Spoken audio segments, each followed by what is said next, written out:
Hello and welcome. And today we'll be answering questions. People said, Karceno, you ain't showing your face. You scared. You hiding. Scared of what?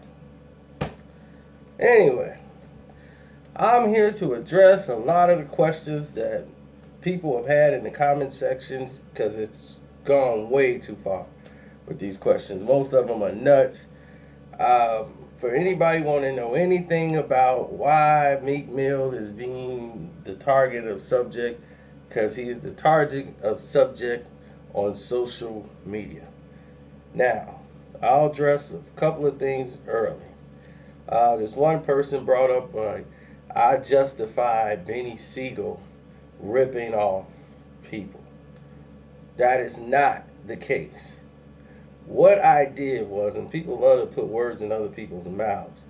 What I said was, if you've been ripped off for 10 years and didn't know it, you don't blame Beanie Sigel. You blame yourself. Because if somebody else is getting paid off something and you didn't know about it, then obviously you're the stupid one. If that's the case, I can't say somebody robbed me if you didn't know if money was being made. I mean, that's something you're supposed to get established from day one. I'm sorry. I don't understand it. I really don't. How somebody robbed you. I just don't get it. I'm like, you must have gotten something in order for you to continue to rap. You ain't going to rap for free. Well, we don't know that. But Skino has a reputation in Philly as being a dude who's not always 100. Not saying he ain't a street dude. Not saying he can't rap. All I'm saying is he has a reputation out there for being somebody who's not always keeping it 100. He don't look at his side. He look at everybody else's side. So I just brought that to light in this situation because to me, that's the way you're supposed to do it. Now, what was it? Meek Mill, y'all were talking about? That guy, everything I've said about this guy in every video, whether it was comical or whatever, has been everything he has portrayed. Everything you have seen. So if you see his name pop up, there must have been a reason for him to pop back up. Period.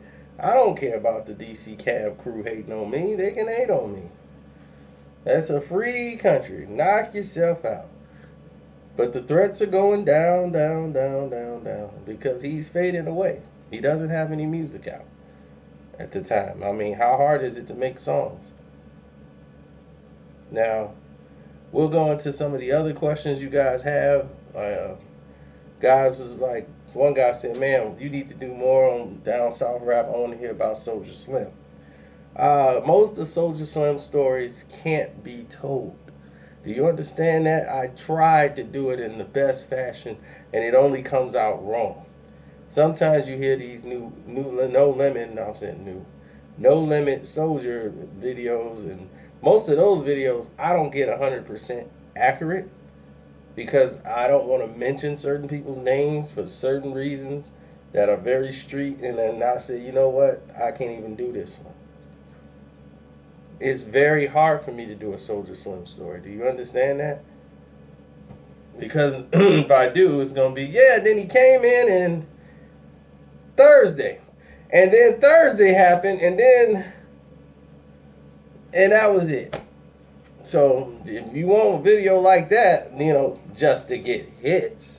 Because for some reason, I guess these guys are experiencing some what they call the YouTube phenomenon now of money.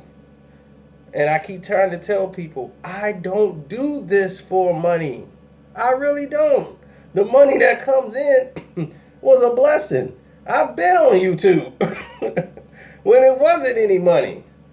See, that's the problem with you new guys. You guys are getting paid right away, and you make like $30, $40, and then now it's just going to your head like, yeah, man, I could keep boosting this up. Man, I'm going to make like $200, $300 this month, and then y'all get out of control. Because it's like, yeah, I got free money coming in, and then y'all just start running out. Man, see, because y'all get money, man. And the money. If money's your motivation to do this, you're not going to last long. If you don't like what you do, you're not going to make it. I do have a slight cold. Hold on.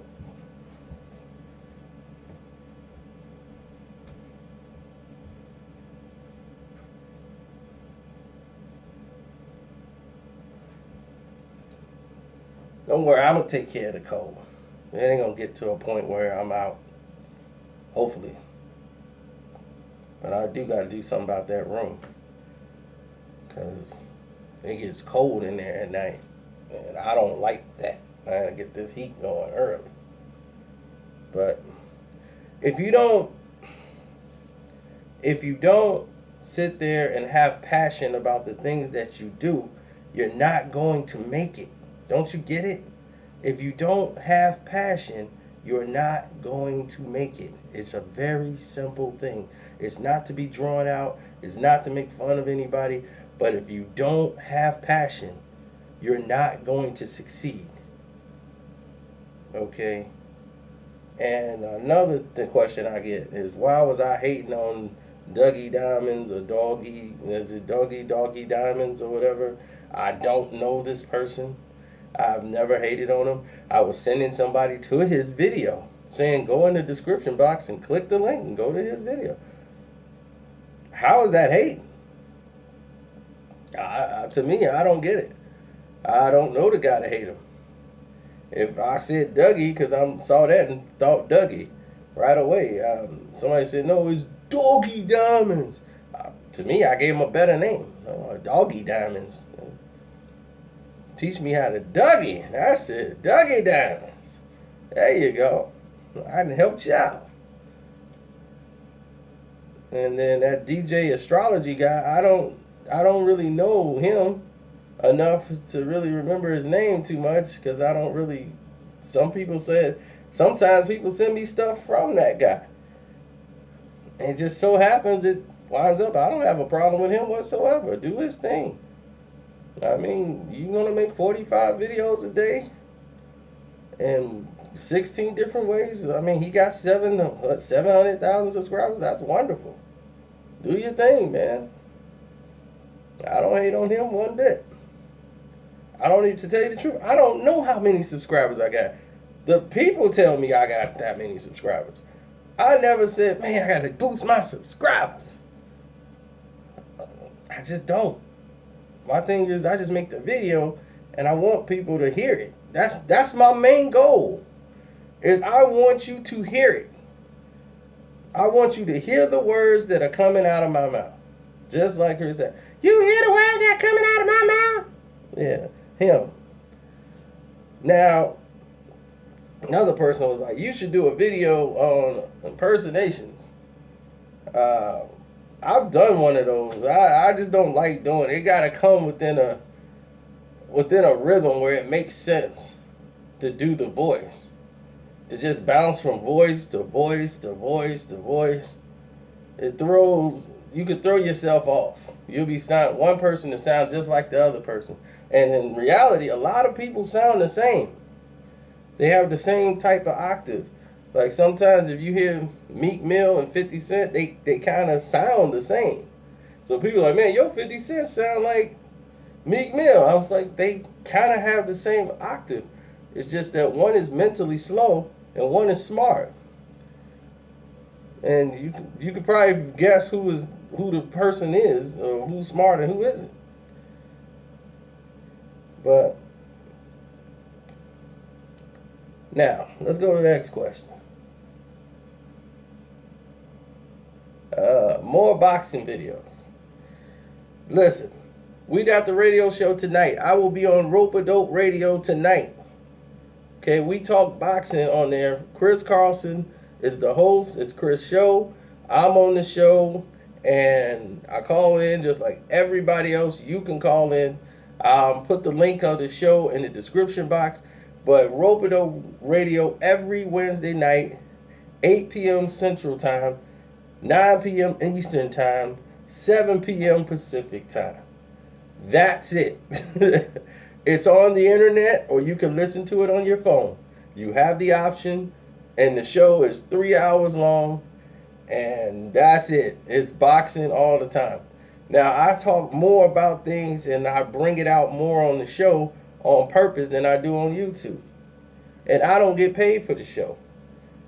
People's like, man, you should just put that stuff on YouTube. You'll get paid. Henceforth, it's not about the money. It's what I like to do. I'm a fan of the show. I like that show. There are plenty of boxing shows, podcasts I can call and be a part of. Plenty. If someone be like, man, you need to join us, you'll be on the staff.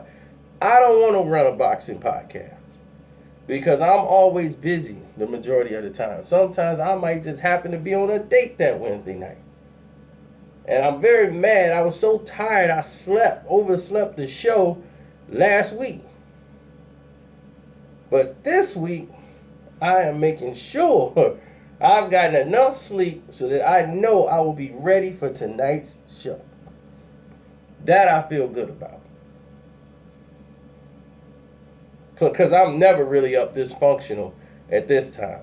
I'll be half asleep making a video over there in the office. And then somebody's like, who's that picture behind you? That's Dolly Castro. She autographed that, gave it to me, so that's that. Now, other questions somebody else had. Something about Pharaoh Monk writing a song and this and that. I'll deal with you later on that situation. I'll answer you in the comment section. Because I did see that question. And I did have an answer for you. So I expect a comment return on that. NBA, how did I end up with the Pistons? And I'm from Chicago. Very easy. For those who know me, know that I am a Piston fan. I'm a Chicago Cubs fan. Even though I am from the south side of Chicago, yes, I have been a Cubs fan. And what they say, why did I become a Piston fan from Chicago? It's very simple. If you follow my videos from NBA, sports beats, from anything, you will find out that I believe Isaiah Lord Thomas III is the greatest basketball player, not only in the NBA, playground, planet Earth. There has never been a basketball player like him. Ever. Period. It's the truth. See, I'm a person who believes in truth. You know, you can dance, you can put lights on it, you can make it flash and say, this is the new hottest thing. And all of y'all would run over to it. And I would sit there and ask the question, what makes it great? And I want to hear the explanation is, why is it greater than what I already see right here? And then when you see them together and you see them perform, you know what you had before was way better than this. But this got more flash and it's all lights. And then people got commercials and product and shoes, and y'all run to it like, man, he is the best. Man, look at his shoes. I'll be like, yeah, just as I thought. I'm a man of substance. I can see through the mirage. You know, and that's just me. I've been born with that gift. So since I was little, they just thought I had that issue. But Isaiah Thomas is from Chicago. He got drafted by the Detroit Pistons. He tried to make himself go to the Bulls because he wanted to play for Chicago. Thank God that didn't happen. That horrible organization. But he went and got with the Pistons. He went and got all that done. So when he got that done and he's with Detroit, that's where we went. I'm like, where Isaiah Thomas go, I go. He played for the Pistons, that's where I go. So that was it. That basically marks it. I mean, think about it. All the things that's Chicago, People say I didn't. I was rooting for the Bears. I came up a Bears fan. I just got really mad when we got rid of McMahon for no reason.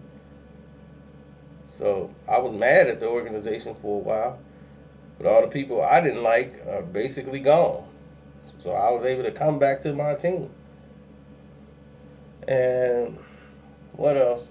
White Sox Cub fan. I grew up on 4101 South Federal. Okay, the very first 8 years of my life, I was right there in the Robert Taylor Projects, 4101. I went to Hardigan, which is right across. Anybody from the shop could tell you that. And right outside the window, you could see White Sox Park on 35th Street. We always went to the Sox game. That's all I knew as a kid. We'd get brought to the Sox game. I didn't know what was going on at the time. Then the 1 year I was able to follow the game, it was the best year in Sox history at the time. They won a playoff series. Well, they clinched to go to the playoffs. And that team, the winning ugly season, had one player that I thought was better than any player that was ever on the team. And I was a little kid. And it was Harold Baines, number 3. I liked Harold's swing, everything. It was all on a rhythm. He stayed on his toes, on a rhythm. Everything was smooth. So that was the only White Sox player I knew and liked, was Harold Baines. Karceno, Ron Kittle, and all those guys. Fisk, to me, he's a Red Sox. So I'm like, there was no real interest in Pujols there. Then we watched both. See, this is what people didn't understand. Back then, people watched both games, both teams, Sox and Cubs. The Cubs, that was my team. They had all the brothers. They had all the people I related to. Leon Durham, the Sarge. The Sarge, the way he used to bat, he used to have dust coming up. He don't just sit at the plate. He rotate while the whole thing is going and create a whole dust storm. So I'm like, man, who are these guys? I mean, they had everybody there. They got Sandberg. They got, man, who else they had on that team? Because there was a lot of people on that team from 84. I don't think Grace was there yet in 84. But that was my team. I was like, that was it. I became a Cub fan instantly. I liked the uniforms. I liked everything about the Cubs. So then all I cared about was watching the Cubs game. And I was like, Sox game didn't even interest me. Like, forget them. This is my team. And my family trying to guide me because all of them were Sox fans because that's what they go see. But my team was the Cubs. I was like, that's my team right there. And after that, we went through year after year after year after year, still with my Cubs.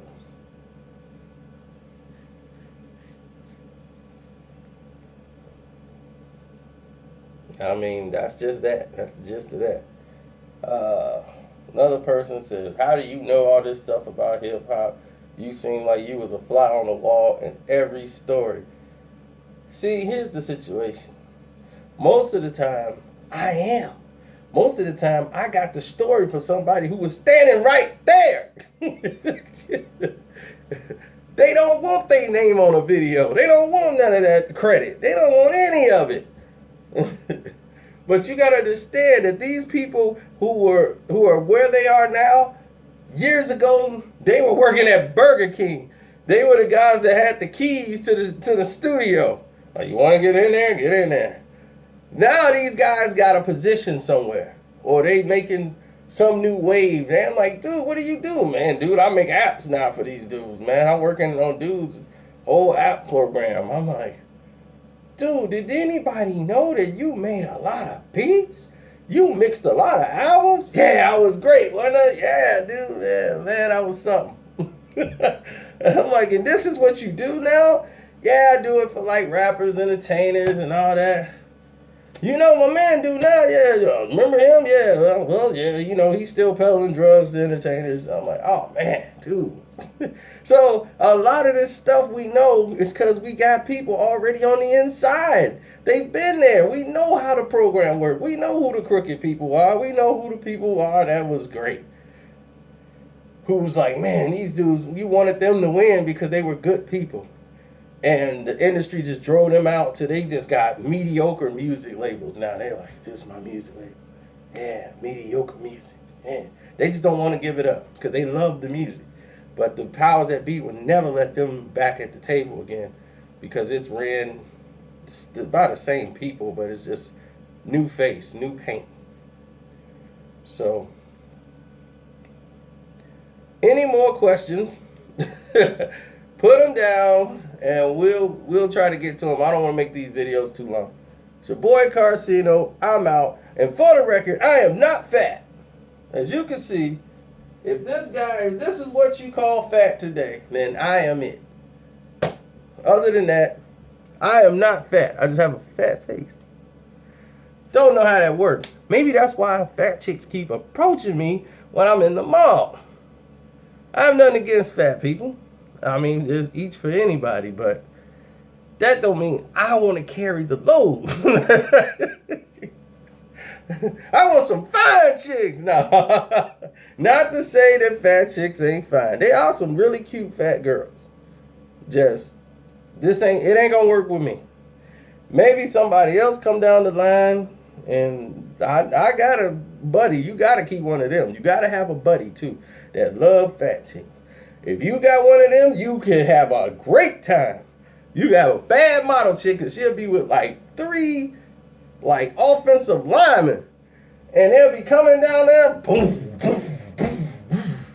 And then you got that one homie that's like, hey, baby, he love them fat ones. Keep him around, cause he gonna run, he gonna run interference. You want to get there, and they gonna be like, you gotta go through us. I'll be, hey, biggins. Here's my buddy here, and he think that dress on you looks nice. Well, I just really sewed 2 curtains together, but yeah, it looked good. I mean, yep, there you go. And that way, that's averted, and you can have a conversation with the one that you wanted. But that's for a whole nother story. I'm out.